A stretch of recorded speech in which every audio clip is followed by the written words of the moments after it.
President Clark could only seethe as he read the follow-up reports about the defeats at Orion and Deneb. He had lost 2 more major bases and suffered more ship losses to defections than in combat. To make matters worse, veteran captains who commanded many of these vessels had years of experience.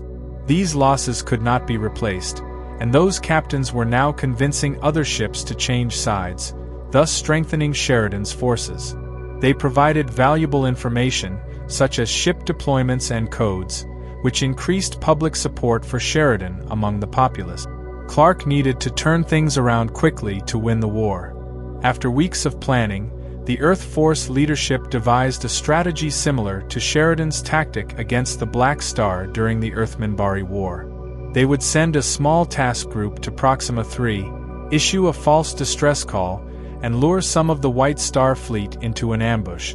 The ship chosen for this mission was the EAS Lysander, an Omega destroyer. The Lysander had faced Sheridan's forces twice in combat, but had to retreat due to being outnumbered and outmaneuvered.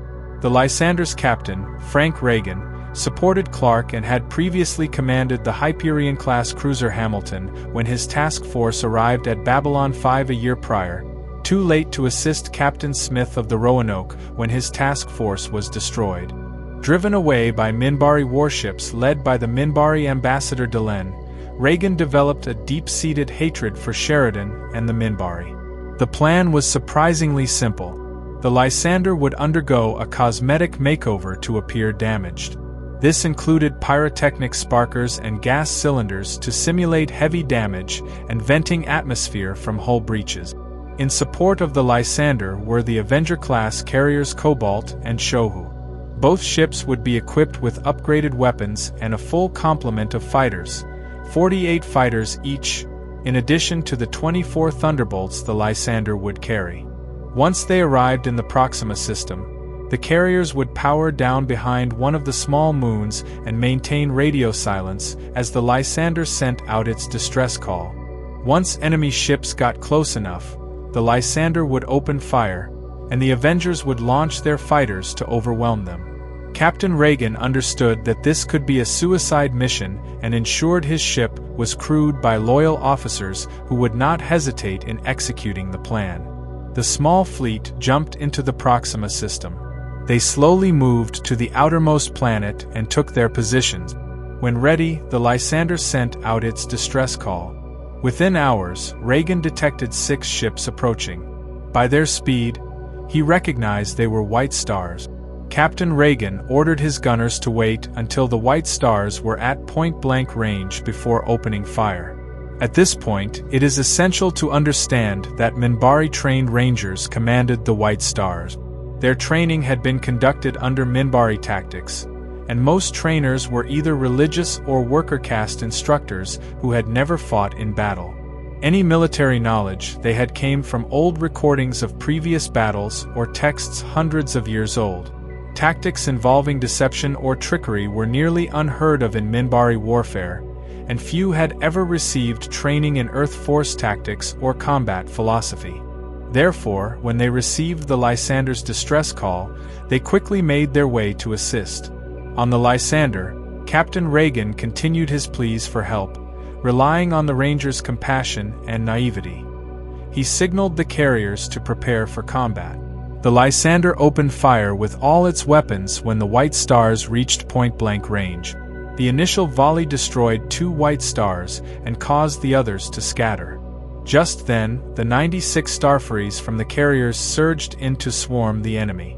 They aimed to isolate the White Stars and prevent them from supporting each other. The Lysander's fighters soon joined the battle, with the Avengers maintaining a safe distance and firing at the White Stars to keep them from coordinating their efforts. Although the Starfaries' weapons did little more than dent the White Stars' hulls, the Thunderbolt's heavy cannons caused significant damage. A third White Star was lost when another salvo from the Lysander hit it, finishing it off with missiles fired from 4 Thunderbolts. At this point, the remaining White Stars panicked and fled. A 4th White Star was damaged by the pulse cannons of the Avengers and finished off by the Lysander. The last 2 managed to make quick jumps into hyperspace and escape. Once the fighting concluded, Captain Reagan collected several pieces of white star debris and spent hours recording video and taking photographs. These images showed dead Minbari crews, proving that the Minbari were responsible for the war and that Sheridan was an unwilling pawn. The three ships then gathered their remaining fighters and left the system. While the battle was a victory for Earth Force, it came at a cost. The Lysander took heavy damage, and most of the fighters were destroyed. Nearly 200 officers were killed or wounded. But for Clark, the battle was a major victory.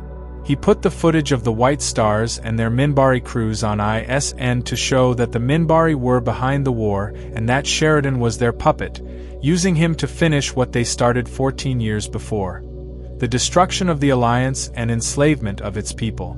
This had the desired effect of turning the population against Sheridan and supporting Clark. The second trick was to tell Earth Force personnel only that the crews of all the Earth ships that defected or surrendered were killed and replaced by Minbari crews. Thus, Sheridan's promise of safety was a lie. While many in Earth Force did not support Clark, they were damned if they were going to let the Minbari conquer Earth or her people. For Sheridan, this battle would have long-lasting effects. His most significant advantage was convincing other Earth ships to defect to his side. Now, this method would end up costing him dearly in the subsequent battles.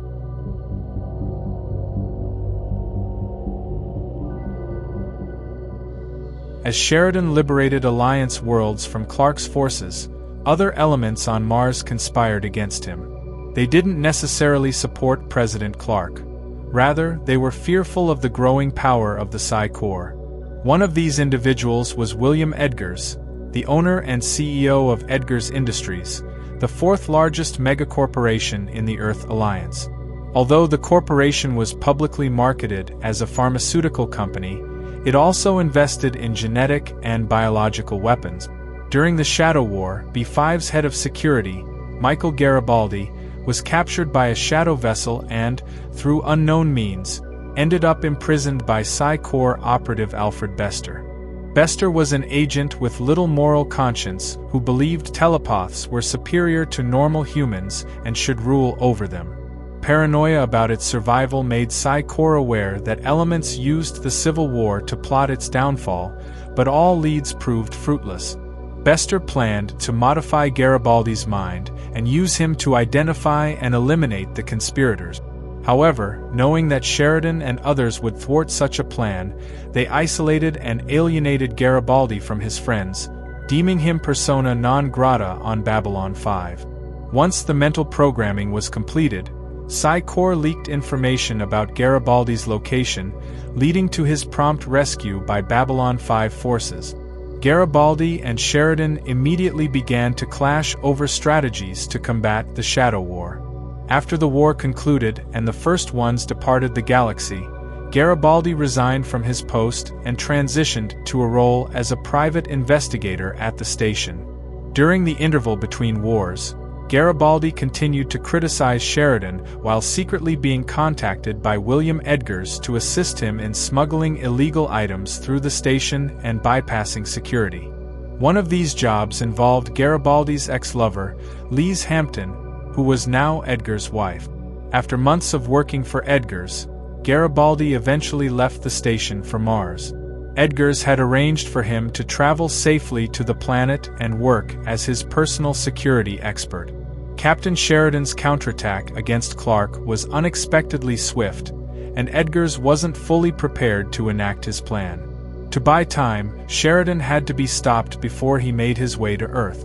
To this end, Edgar chooses to hand Sheridan over to Clark, thus slowing down the war and giving him precious time to enact his plans.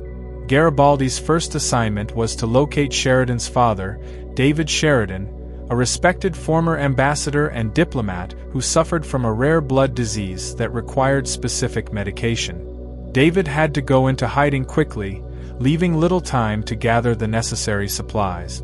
Using Edgar's company resources, Garibaldi was able to track down the medication for Sheridan's father, and he was soon captured. One of David's capture conditions was that he would not be harmed. With this accomplished, the second part of the plan commenced. Garibaldi contacted John Sheridan and informed him of his father's arrest, mentioning that he was on Mars, preparing to be transferred back to Earth. Unaware that Garibaldi was laying a trap, Sheridan traveled to Mars to meet Garibaldi at a local bar. After being tranquilized, Sheridan was handed over to Earth Force, where he endured days of beatings and torture. Edgars was convinced he could trust Garibaldi and revealed his plan to control telepaths and bring down Clark. He had successfully mapped the genome responsible for telepathic abilities and created a virus that would kill a telepath within a week without harming a normal human.